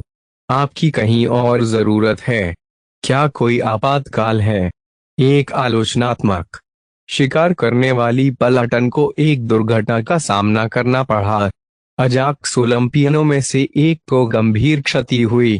कैप्टन काइन ने निकटतम भाड़े के सैनिकों को मदद का अनुरोध भेजने के लिए अपने एकमात्र उच्च शक्ति वाले सिग्नल उपकरण का उपयोग किया, जिन्होंने अंततः उनके संदेश को बेस पर वापस भेज दिया। यह खबर एक अप्रिय आश्चर्य के रूप में आई। वेस ने हेवी नाइट के मापदंडों को उन्नत करने के लिए बहुत मेहनत की। क्या नुकसान हुआ? ध्वजवाहक ने अपने कमांडर से परामर्श किया। इसके पूरे बाएं पैर को मशीन को स्थिर करने के बिंदु पर व्यापक क्षति हुई। मेक बेस तक वापस नहीं जा सकता और यह इतना भारी है कि इसे खींचकर नहीं ले जाया जा सकता। बाकी शिकार पलाटन इसके किनारे रह रही है, लेकिन यह जगह बेहद असुरक्षित है। एक भारी मशीन के रूप में जिसका वजन एक मध्यम मशीन से लगभग 5 गुना अधिक था, वेस को पता था कि उनके पास जो कुछ भी है वे उसे आधार पर वापस नहीं ला सकता है। 1.4 गुना गुरुत्वाकर्षण ने स्थिति को और भी जटिल बना दिया। इस ग्रह पर मे का वजन प्रभावी रूप से 40% अधिक था, जिससे किसी भी हेलर प्लेटफॉर्म के लिए इसे बेस पर वापस लाना असंभव हो गया। वे आधार शिविर के पूर्वी द्वार की ओर बढ़े। क्या योजना है? कमांडर ट्रेगिस ने पहले ही एक बटाव दल का गठन कर लिया है। आप शिकार पलाटन के पास एक मरम्मत दल का नेतृत्व करेंगे और क्षतिग्रस्त ओलंपियन को उसके पैरों पर खड़ा करेंगे। यह अत्यंत महत्वपूर्ण है कि भारी शूरवीर सुरक्षित रूप से वापस चलने के लिए पर्याप्त गतिशीलता हासिल कर ले। मुझे मौके पर ही मरम्मत करनी होगी। वेस को यह अपमानजनक लगा कि उसे बेस कैंप की दीवारों की सुरक्षा छोड़नी पड़ी और एक विदेशी जंगल को पार करने के लिए मजबूर होना पड़ा। मैं जानता हूं कि हम आपसे बहुत कुछ मांग रहे हैं, वेस। आप बख्तरबंद परिवहन के अंदर सुरक्षित रहेंगे, जो मरम्मत की सुविधा के लिए आवश्यक आपूर्ति भी लाएगा। यह सुनिश्चित करने के लिए कि कोई भी स्वदेशी जीवन रूप वाहन को न रोके, जमीन पर परिवहन के साथ कुछ मेक भी रहेंगे। यह अभी भी पागलपन जैसा लग रहा था, लेकिन वेस के पास आदेशों का पालन करने के अलावा कोई विकल्प नहीं था। पूरे अभियान की सफलता ओलंपियनों पर निर्भर थी। कमांडर ट्रेगिस ने तेजी से काम किया। उन्होंने उनकी वर्तमान फसल को वापस कक्षा में भेजने के लिए निर्धारित एक बख्तरबंद परिवहन की कमान संभाली और उसे पूरी तरह से खाली कर दिया। माल प्रमुख रामिरेज ने इस बिंदु पर कार्यभार संभाला और अपने अधीनस्थों को इसे उपकरणों, मशीनों और सामग्रियों से लबालब भरने का आदेश दिया। एक बार जब वे इस परिवहन पर पहुंचे, तो उन्हें आश्चर्य हुआ कि उन्होंने क्षतिग्रस्त मशीन को उसके वर्तमान स्थान से उठाने का इरादा क्यों नहीं किया। यह उनके लिए अधिक सुविधाजनक लग रहा था यदि वे मरम्मत का प्रयास करने से पहले मशीन को बेस पर वापस ला सकें। रास्ते में बहुत सारे धातु के पेड़ हैं। वे इतने सख्त और लचीले हैं कि भारी हंगामा पैदा किए बिना समाशोधन बनाना लगभग असंभव है।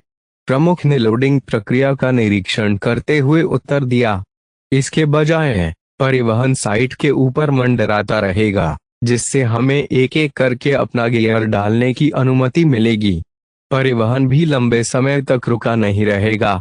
एक बार जब उसने सारा गियर उतार दिया तो पायलट को बेस पर वापस लौटने का आदेश मिला, अन्यथा परिवहन ने हेक्साबैट के झुंड की ओर ध्यान आकर्षित करने का जोखिम उठाया।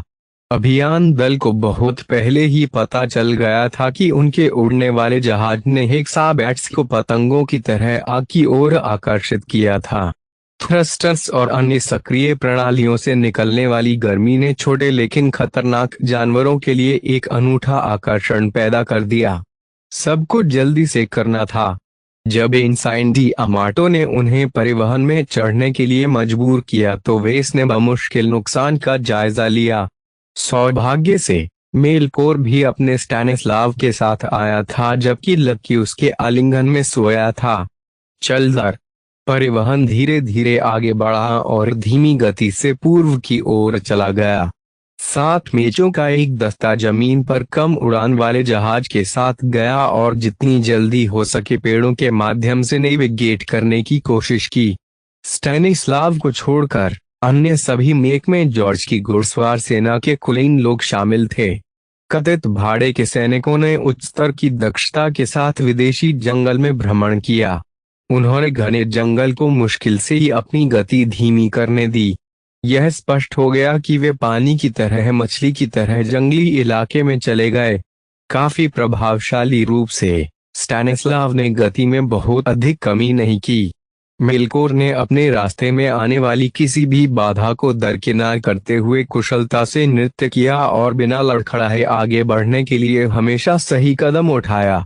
उनके पास पुराने भाड़े के सैनिकों से मुकाबला करने के लिए केवल व्यावहारिक अनुभव की कमी थी, जो पहले से ही बहुत कुछ कर चुके थे।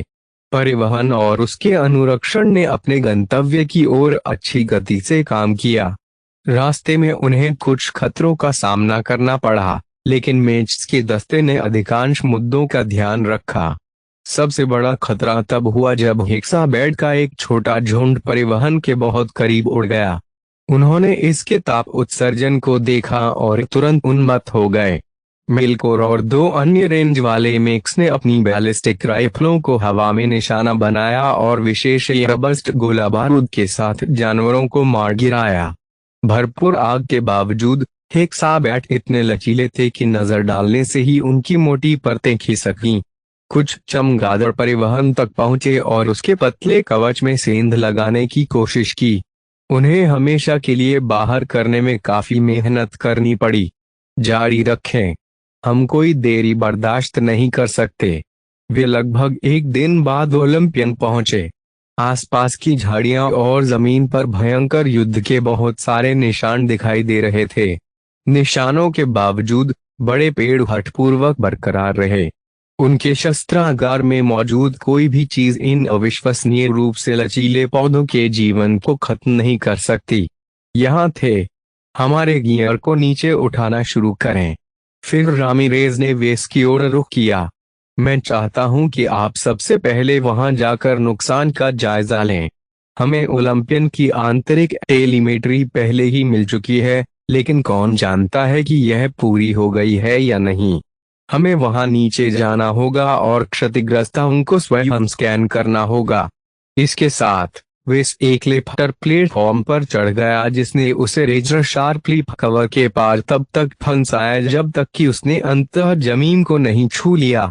जैसे ही वह उतरा, उसने लकी को नीचे उतार दिया, जो उत्सुकता से खोजबीन करने लगा।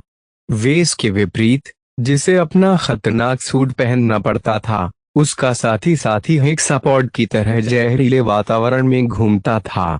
एक यांत्रिक जानवर के रूप में उसे सबसे पहले सांस लेने की जरूरत नहीं थी। लकी तब भी ठीक रहेगा यदि वह निर्वात में समाप्त हो जाए। यहाँ तक कि विकिरण के निरंतर स्तर ने भी चमत्कारी बिल को मुश्किल से परेशान किया। जब वह स्कैनर मॉड्यूल को धीरे से नीचे लाए जाने का इंतजार कर रहा था, वेस ने यह पता लगाने के लिए कि क्या हुआ था, पीड़ित शिकार पलाटन का अध्ययन किया। अधिकांश मेक्स ऐसे लग रहे थे मानो उनके अच्छे दिन आ गए हों। केवल साम्राज्य प्राचीन दिखते थे। एकमात्र अक्षुण ओलंपियन को स्पष्ट रूप से कठिन समय का सामना करना पड़ा। इसकी मजबूत ढाल पर कई गहरी खरोंचें थीं। इसका कवच बेहतर स्थिति में था, जो इसकी गुणवत्ता और पायलट के कौशल दोनों का प्रमाण था। जहां तक वोल्मार्स का सवाल है, उनमें से लगभग आधे को नुकसान हुआ। पंजे और काटने के निशानों ने उनके हथियारों और कवच को खरोंच दिया, जो कि पहले स्थान पर नहीं होना चाहिए था। एक बार एयर के आकार का स्कैनर मॉड्यूल आ गया, वेस ने लिफ्टर प्लेटफॉर्म को अपंग ओलंपियन की दिशा में चलाया।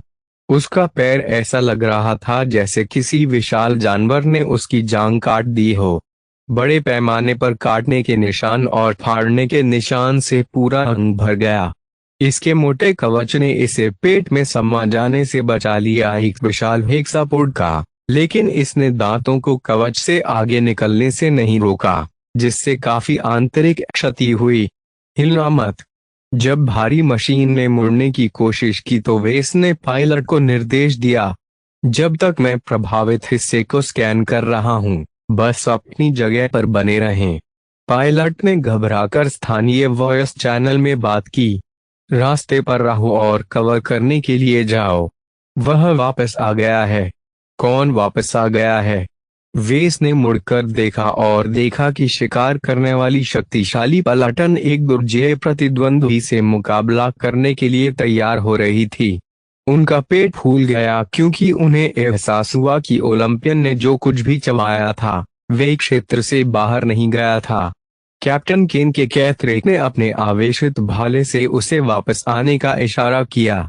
लार्किंसन, हमारे गठन के केंद्र की ओर बढ़ें। हम डॉक्टर को आप पर हाथ डालने नहीं दे सकते। चिकित्सक, हा हा हा हा। पेड़ों के बीच से एक तेज चीख गूंज उठी। पिछली बातचीत से अलग, भयानक आवाज किसी भी स्थानीय संचार चैनल के माध्यम से व्यक्त नहीं की गई थी। एक डिजाइनर, आप कहते हैं, रमणीय।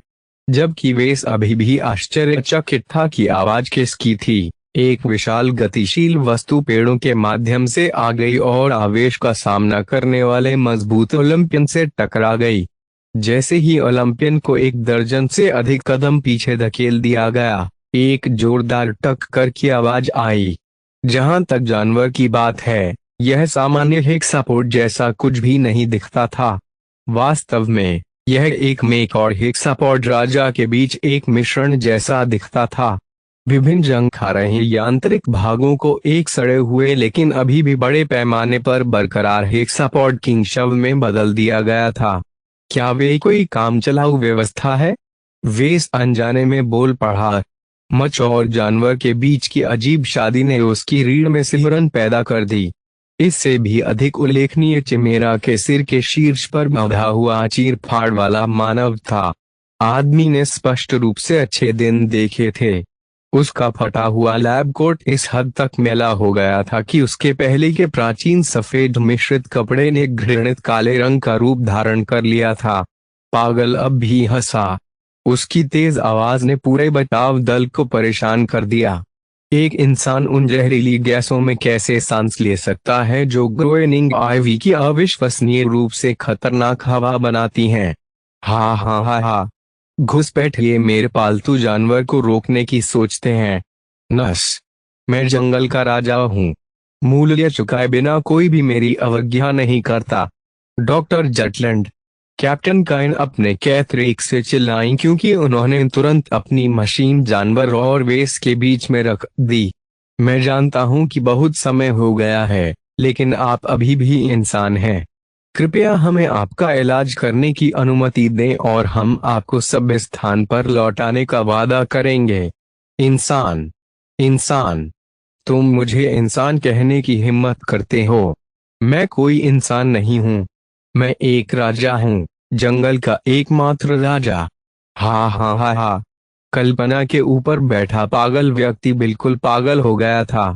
उसके स्पष्ट पागलपन के बावजूद किसी ने कोई कदम नहीं उठाया। उसके चिमेरा मेज की दयनीय स्थिति के बावजूद इसमें अभी भी शिकार पलाटन को टुकड़े टुकड़े करने की पर्याप्त शक्ति थी। अध्याय 180। डॉक्टर जटलैंड जब वेस छोटा था तो वह मेज के बारे में बहुत सारे नाटक देखा करता था। शो के कुछ प्रमुख खलनायकों ने अजीब सामग्रियों से निर्मित अनियमित मेक का संचालन किया। एक दुर्जेय विदेशी प्राणी की लाश को नरभक्षी बनाने और उसका उपयोग एक चिमेरा मेक बनाने के विचार ने अक्सर इन प्रसारणों को देखने वाले प्रभावशाली बच्चों को भयभीत और मोहित कर दिया। उन्होंने एक गंभीर सेटिंग में वास्तविक कल्पना मेक के सामने आने के बारे में कभी नहीं सोचा था। उन्मत्त डॉक्टर जटलैंड डायनासोर के आकार के हेक्सापॉड राजा के शीर्ष पर वेल्डे देखभदी ढंग से तैयार की गई कुर्सी पर बैठे थे। वह विशाल जीव सड़ी हुई खाल और जंग लगी धातु के अपवित्र मिश्रण जैसा लग रहा था। इसके घटिया निर्माण के बावजूद आधार सामग्री साइट पर प्रत्येक अन्य मशीन द्वारा उपयोग की गई सामग्री से अधिक थी। बरकरार अजाक्स ओलंपियन से कई बार टकराने के बावजूद इसके पूरे फ्रेम को कोई नुकसान नहीं हुआ। एक अज्ञात लेकिन शक्तिशाली शक्ति स्रोत ने कल्पना यंत्र को आश्चर्यजनक स्तर पर चालू रखा।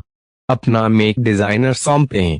डॉक्टर जटलैंड क्रोधित हो गए और उन्होंने अपने चिमेरा मशीन को रास्ते में खड़े ओलंपियन को कुचलने का आदेश दिया। साहस के संयोजन के माध्यम से शिकार पलाटन बेहद शक्तिशाली चिमेरा मेक द्वारा बुलडोजर से बच गई। साम्राज्यवादियों ने इसे अपनी रेलगनों से दबाने की कोशिश की, लेकिन चिमेरा मेक ने शायद ही उच्च शक्ति वाले गतिज प्रोजेक्टाइल पर ध्यान दिया। यहाँ तक कि उसके सिर पर गोली चलाने से भी काम नहीं चला, क्योंकि किसी प्रकार की ऊर्जा ढाल ने किसी भी चीज को उछाल दिया जिससे पागल डॉक्टर को खतरा हो सकता था।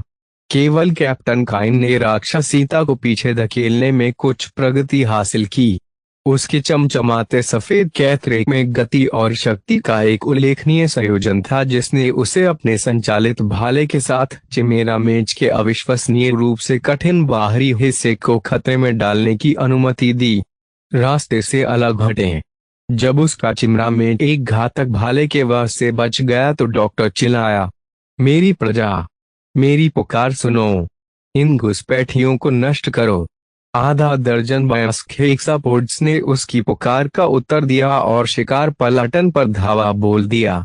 वोल्मार्स ने उन्मत्त जानवरों से बचाव में पूरी ताकत झोंक दी। दुर्भाग्य से जटलैंड के लिए एकमात्र कार्यरत ओलंपियन और कैथरेक ने चिमेरा मेज को रोकना जारी रखा। ओलंपियन की ढाल तेजी से फटा हुआ लग रहा था, लेकिन कैथरेक ने बदले में कुछ ठोस वार किए। जाहिर है क्षति से डॉक्टर को अत्यधिक पीड़ा हुई। वह अमानवीय रूप से तेज आवाज में चिल्लाया, जिससे पास के खतरनाक सूटों का ध्वनि प्रसारण धीमा हो गया। यहाँ तक कि वेस को भी किसी कारण से चक्कर आने लगे। वापस आओ वेस, एनसाइन डियामाटो ने उसके बगल में आकर आग्रह किया। उनके दूसरे हाथ में एक बैलिस्टिक पिस्तौल थी जो मौजूदा स्थिति के लिए पूरी तरह से बेकार लग रही थी। डॉक्टर जटलैंड आपका अपहरण करने की कोशिश कर रहा है। आखिरी चीज जो हम चाहते हैं वह यह है कि तुम्हें उसके हाथों में खत्म होते हुए देखना है। ध्वजवाहक के मार्गदर्शन में बेस एक विशाल पेड़ के नीचे पहुंच गया और एक खोखले में छुप गया। क्या चल रहा है? डॉक्टर जटलैंड कौन है? ध्वजवाहक ने निकट आने वाले हेक्सापोड्स के लिए आसपास के वातावरण को ध्यान से देखा और उसके उत्तर पर विचार किया। अब इसे छुपाने से कोई फायदा नहीं है। वह पिछले अभियान का उत्तरजीवी है जिसने पहले ग्रोएनिंग सिस्टम की यात्रा की थी। हमने कभी यह उम्मीद नहीं की थी कि वे इस तरह से अपने जीवन से जुड़े रहेंगे। वेस के पास बहुत सारे प्रश्न थे। इस ग्रह पर कोई भी सीधे 27 वर्षों तक कैसे जीवित रह सकता है? क्या वे अभी भी जीवित है या वे किसी प्रकार का आई है? इसकी दी गई परिभाषा के अनुसार वे अभी भी इंसान है। डियामाटो ने तुरंत समझाया। वह एक एक्सोबायोलॉजिस्ट है जिसने पिछले अभियान के लिए साइन अप करने से पहले ही अपने शरीर को बड़े पैमाने पर संशोधित कर लिया था। कई वैज्ञानिकों की तरह वे अपने अतीत से बचने के लिए सीमा पर चले गए। वह इस नौकरी के लिए बहुत अधिक योग्य है। हमारे लॉग से पता चलता है कि उसने पिछले अभियान के दौरान बहुत कम संख्या में बहुत ही लापरवाह प्रयोग किए थे। दोनों के बीच लड़ाई जारी रही। मेक्स ने हेक्सापोड्स के खिलाफ लड़ाई लड़ी, जबकि चिमेरा मेच ने ओलंपियन की ढाल को छीनना जारी रखा। इस बीच जॉर्ज की घुड़सवार सेना के जवानों ने अनिच्छा से अपनी सहायता की पेशकश की। उन्होंने विक्षिप्त हेक्सापोड्स को खदेड़ने में वोल्मार्स की सहायता की, जिससे शिकार पलाटन को एक एक करके उन्हें खत्म करने की अनुमति मिल गई। हालांकि वे इसके पास अभी भी डॉक्टर के बारे में प्रश्न थे। डियामाटो को और कुछ नहीं पता था। इसके बजाय वह चिमेरा में की ओर मुड़ गया। उस राक्षस को कौन नियंत्रित कर रहा है? ऐसा नहीं लगता कि जटलैंड सीधे तौर पर इसे नियंत्रित कर रहा है। यह उन प्रश्नों में से एक है जिसके बारे में हम भी सोच रहे हैं। अच्छी तरह देख लो। एक मेक डिजाइनर के रूप में आपका निर्णय क्या है? वेस ने चिमेरा मेक पर बहुत अच्छी नजर डाली। एक बार जब वह अपने सदमे से उबर गया तो उसका आकर्षण बढ़ने लगा। 2 दशकों से अधिक समय तक चलने वाली इस मशीन में लचीलेपन का आश्चर्यजनक स्तर प्रदर्शित हुआ। जटलैंड किसी तंत्रिका इंटरफेस का उपयोग नहीं कर रहा है, न ही वे किसी भौतिक नियंत्रण का उपयोग कर रहा है। यदि हम टेलीपैथी जैसी आध्यात्मिक संभावनाओं को छोड़ दें, तो मैं अनुमान लगा रहा हूं कि कुछ और कल्पना तंत्र को संचालित कर रहा है। क्या वह काइमेरा मेक को नियंत्रित करने के लिए हेक्सापॉड राजा के अपने दिमाग का उपयोग कर रहा है, या कोई अन्य जीवित व्यक्ति भीतर से राक्षस का संचालन कर रहा है? दोनों संभावनाएं भयावह लग रही थीं। यदि जटलैंड ने एक मृत जानवर का मस्तिष्क प्रत्यारोपित किया, तो तकनीकी रूप से काइमेरा मेक एक मरे हुए प्राणी था। दूसरी ओर, यदि कोई मानव पायलट मेरा मेक को भीतर से नियंत्रित करता है, तो वे डॉक्टर जटलैंड से भी अधिक पागल हो सकता है। कौन जानता था कि मानव अंतरिक्ष से 27 साल के अलगाव ने उनके मानस पर कितना प्रभाव डाला था। एनसाइन डियामाटो ने अपने हेलमेट वाले सिर पर अपना हाथ रखा। उन्हें नए निर्देश मिले। वेस, कैप्टन काइन आपको चिमेरा में के कमजोर बिंदुओं का विश्लेषण करने का आदेश दे रहे हैं। वह जटलैंड की सवारी को अक्षम करने का सबसे अच्छा तरीका जानना चाहती है। मैं ऐसा कर सकता हूँ। वह चाहता था कि यह कष्ट यथाशीघ्र समाप्त हो। वेस को एक पागल डॉक्टर द्वारा अपहरण किए जाने पर खुशी नहीं हुई, जो इतने सालों से हेक्सापोड्स के बीच खाना पका रहा था। जितनी तेजी से शिकार पलाटन ने चिमेरा मेज को नष्ट किया, उतनी ही तेजी से वे अपंग ओलंपियन की मरम्मत करने और अत्यधिक संरक्षित बेस कैंप में लौटने में सक्षम होगा। वेस ने सड़ी गली रचना में विभिन्न छिद्रों पर ध्यान देते हुए मशीन का अधिक विस्तार से अध्ययन करना शुरू कर दिया। चिमेरा मेक एक भयानक स्थिति में दिखता है, लेकिन इसकी उपस्थिति को आपको धोखा न देने दें। हेक्सापॉड राजा की खाल और हड्डियां इतनी खराब नहीं हुई हैं कि वे आसानी से टूट जाएं। वह कोई कमजोर बिंदु नहीं है। मैं जानता हूँ। मैं आपसे केवल यह कह रहा हूँ कि इसके अक्षुण्ण खंडों पर ध्यान केंद्रित न करें। चिमेरा मेक पिछले कुछ वर्षों में बहुत सी लड़ाइयों से गुजरा है। मैं युद्ध में क्षति के बहुत सारे संकेत देख रहा हूँ। उनमें से बहुतों को तात्कालिक मरम्मत द्वारा दुरुस्त कर दिया गया है। जिसने भी क्षति ठीक की, वह कोई मेक डिजाइनर या मेक तकनीशियन नहीं है। कुछ धीमे हैं और गति की बहुत अधिक सीमा खो चुके हैं। आप उसके मध्य बाएं पैर और ऊपरी दाएं हाथ के जोड़ों पर दबाव डालने का प्रयास कर सकते हैं। कैप्टन ने स्पष्ट रूप से उनके संचार चैनल में पैच लगा दिया था, क्योंकि उसने तुरंत अपना लक्ष्य समायोजित कर लिया था। उसके भाले की नोक उन विशिष्ट अंगों के जोड़ों पर वार करने लगी। एक ही प्रहार से जोड़ के पास एक जोरदार झटका भी लगा, जिससे मुट्ठी भर तराजू चिंगारी की बौछार में उड़ गए। नहीं नहीं नहीं, जटलैंड चिल्लाया। मेरा कैयूस, मेरी प्यारी कैयस, यह अक्षम्य है। उनके आक्रोश के बावजूद चिमेरा मेच ने अपनी आक्रामकता बहुत खो दी।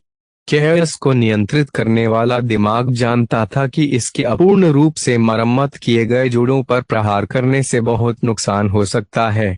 जब तक कैथरेक ने कैयस को काफी पीछे धकेल दिया, तब तक बाकी शिकार पलटन ने जॉर्ज की घुड़सवार सेना की मदद से हेक्सापोड्स को खत्म कर दिया था। वोल्मार्स ने चिमेरा मेज को किनारे करना शुरू कर दिया, जबकि भाड़े के सैनिक परिवहन के करीब रहे जो पेड़ के आवरण के ऊपर मंडराते रहे।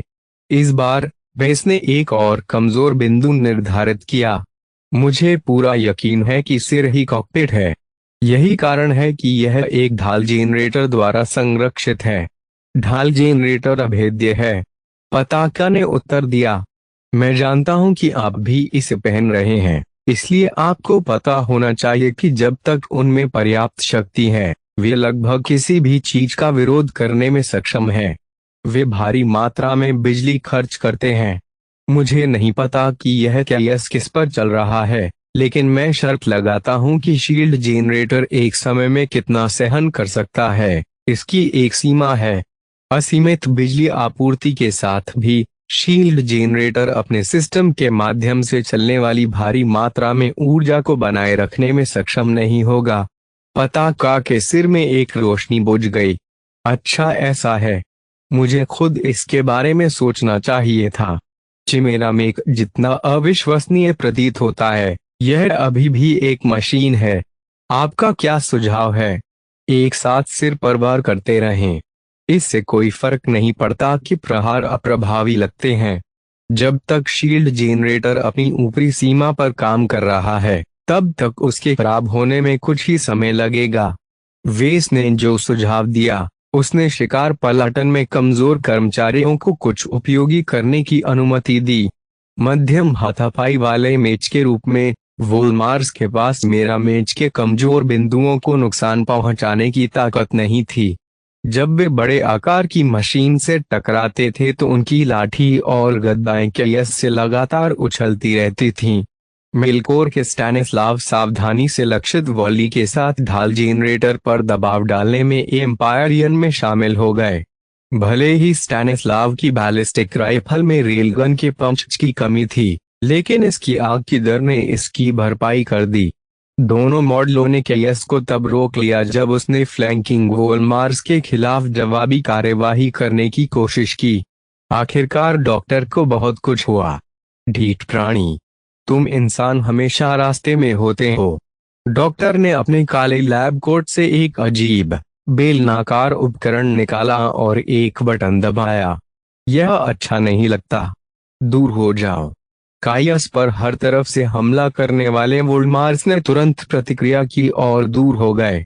कैयस की खाली आंख की कुर्सियां अलौकिक नीली रोशनी में चमकने लगीं। काइमेरा मेक का जबड़ा नीचे की ओर झुक गया और खुले स्थान से नीले रंग की लपटों की एक धारा निकली जिसने कैथरेक को अपनी चपेट में ले लिया। कैप्टन काइन ने बेतहाशा अपनी चाल को एक तरफ टाल दिया। कैथरेक बुरी तरह जल गया, जिससे उसका भाला पकड़ने वाला हाथ पिघलकर लावा बन गया। कैप्टन की त्वरित प्रतिक्रिया ने उसकी विशिष्ट टीम को अधिक बड़ी क्षति होने से बचा लिया। अपने शुरुआती शिकार को खोने के बाद कैयस ने अपना सिर लंगड़ाते हुए ओलंपियन की ओर कर दिया। भारी मेच मेरा मे के सांस हथियार की प्रभावी सीमा से बचने के लिए तेजी से पीछे नहीं हट सका और उसकी पूरी ललाट सतह पर काफी मात्रा में जलन हुई। केवल इसकी आधी टूटी हुई ढाल और इसके अविश्वसनीय रूप से मोटे कवच ने मेक को पूर्ण विनाश से बचाया। कायूस अपने सांस हथियार को लंबे समय तक बनाए नहीं रख सका। एक दर्जन सेकेंड के बाद बूंदाबांदी हुई। अविश्वसनीय गर्मी ने पूरे क्षेत्र को अपनी चपेट में ले लिया और यहाँ तक कि गर्मी की अविश्वसनीय मात्रा के कारण जमीन भी झुलस गई और पिघलकर पोखर में तब्दील हो गई। यहाँ तक कि डॉक्टर जटलैंड भी अब उतने ताजा नहीं दिखते थे, भले ही शील्ड जनरेटर ने उन्हें निकटता से पकने से बचा लिया हो। हताशा ने उसकी उन्मत्त अभिव्यक्ति को खराब कर दिया। अपने भाग्य को चुनौती देते रहो। मैं अपना बकाया वापस लेने के लिए वापस आऊंगा। कैस घूम गया और अपने सभी 6 अंगों पर लुढ़क गया। भले ही मे का वजन ओलंपियन से अधिक था, लेकिन उसकी दौड़ने की चाल कैथरे की गति से मेल खा सकती थी। कैप्टन काइन ने अपने कर्मचारियों को पीछा करने का आदेश नहीं दिया। इसके बजाय उसने दोनों क्षतिग्रस्त ओलंपियनों को कवर करने के लिए शिकार पलाटन को पुनर्व्यवस्थित किया। जैसे ही मैक्स ने परिधि सुरक्षित की, विस और डियामाटो पेड़ के खोखले हिस्से से निकले। वे ओलंपियन के पास पहुंचे, जिसने सांस के हथियार का सामना किया, लेकिन लगातार गर्मी के कारण वे बहुत करीब नहीं पहुंच सका। पायलट की रिपोर्ट है कि वे अभी भी अपनी मशीन को हिला सकता है। वेस से संबंधित डियामाटो, क्या उसके लिए अपनी शक्ति के तहत बेस पर वापस जाना सुरक्षित है? हालांकि मुझे यकीन है कि कुछ आंतरिक क्षति हुई है, अजाक्स ओलंपियनों को इतनी आसानी से नहीं हराया जाएगा। उनके कवच में गर्मी झेलने की अविश्वसनीय क्षमता है।